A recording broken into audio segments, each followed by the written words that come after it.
اسباق سیرت میں آج ہمیں جو سبق پڑھنا ہے، جو سیکھنا ہے، ہر آپ صلی اللہ علیہ وسلم کی سیرت کی طرح یہ بھی نہایت امپورٹنٹ ہے، سو غور سے اس کو سنیے گا۔ قبائلی نظام میں آدمی قبیلے کی حمایت کے تحت زندگی گزارتا تھا۔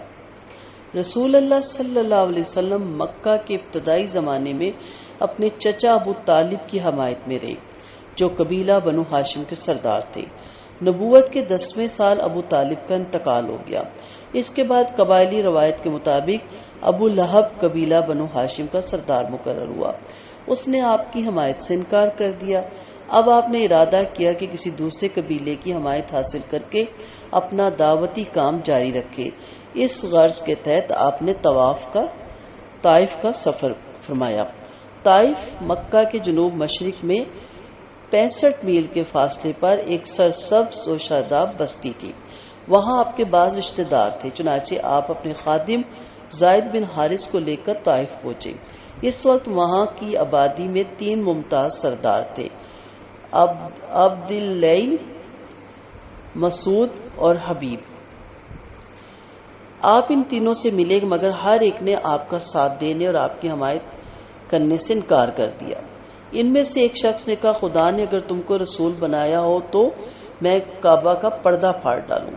دوسرے نے کہا، خدا کو کیا تمہارے سوا کوئی نہ ملا تھا جس کو وہ رسول بنا کر بھیجتا؟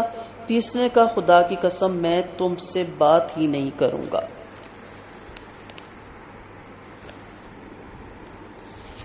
اگر تم رسول ہو تو تمہارا جواب دینا گستاخی ہے، اور اگر تم جھوٹے ہو تو میرے لیے مناسب نہیں کہ میں تم سے بات کروں۔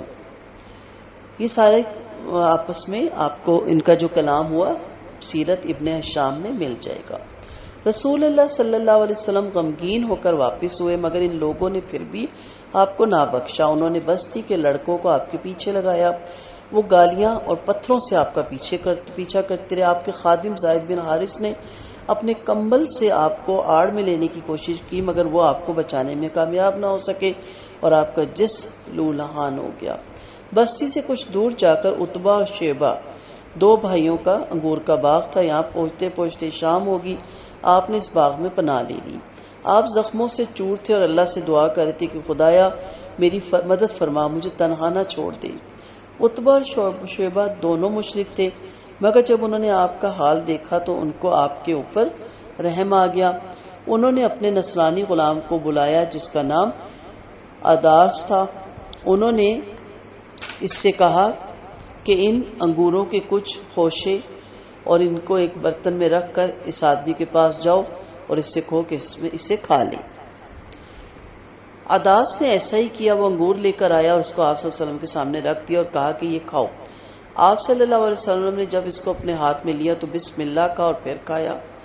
عداس نے آپ کے چہرے کی طرف دیکھا اور کہا، خدا کی قسم یہ جو آپ نے کہا اس ملک کے لوگ تو نہیں کہتے۔ آپ صلی اللہ علیہ وسلم نے فرمایا، اے عداس تم کس ملک کے رہنے والے اور تمہارا دین کیا ہے؟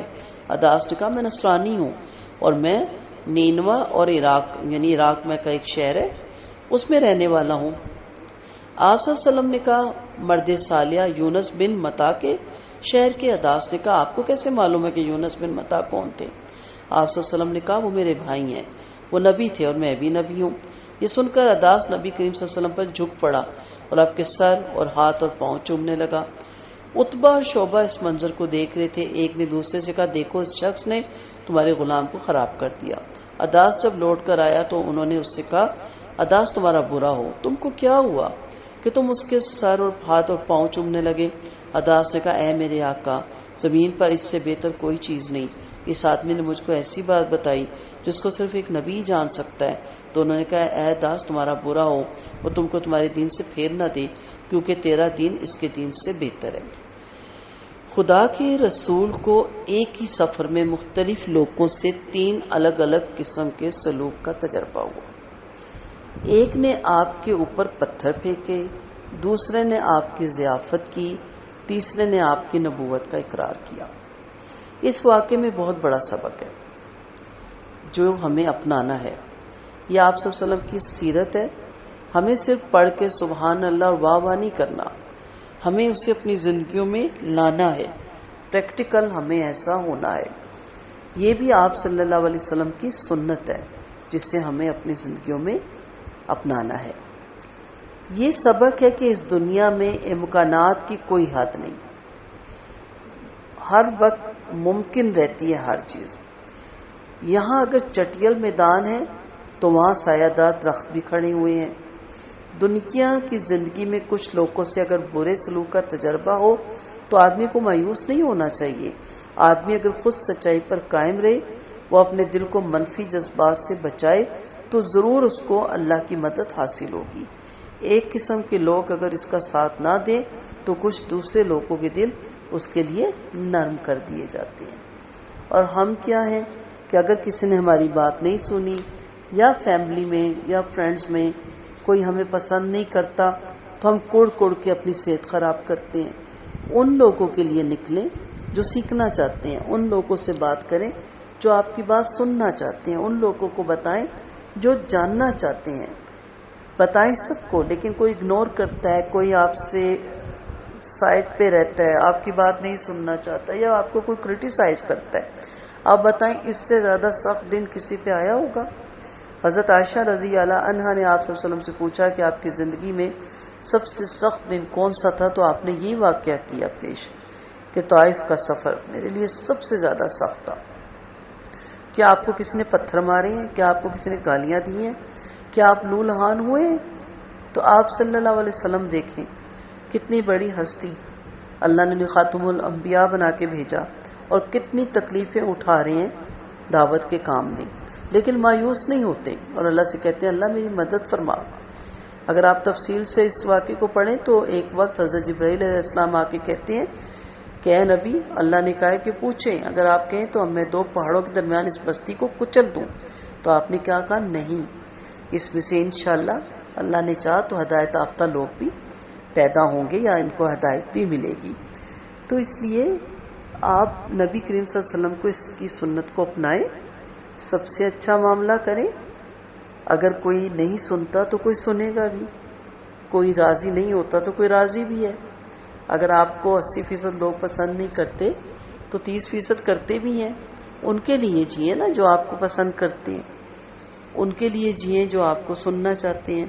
تو 3 طرح کے لوگوں سے ان کا واسطہ پڑا ایک ہی سفر میں. تو یہ تو زندگی کا سفر ہے. اس سفر میں بہت سے طبیعتیں، بہت سے مزاج کے لوگوں سے واسطہ پڑے گا. سب کے ساتھ ڈیل کرنا سیکھیں، سب کے اندر سے خیر ڈھونڈنا سیکھیں، سب کو تراشنا سیکھیں، کھوٹے سکے کو استعمال کرنا سیکھیں.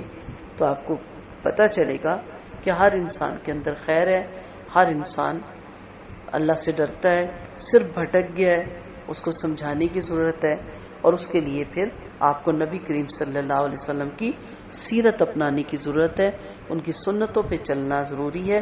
پھر آپ دیکھیے گا کہ آپ کے لیے راہیں کتنی آسان ہوں گی. السلام علیکم ورحمۃ اللہ وبرکاتہ.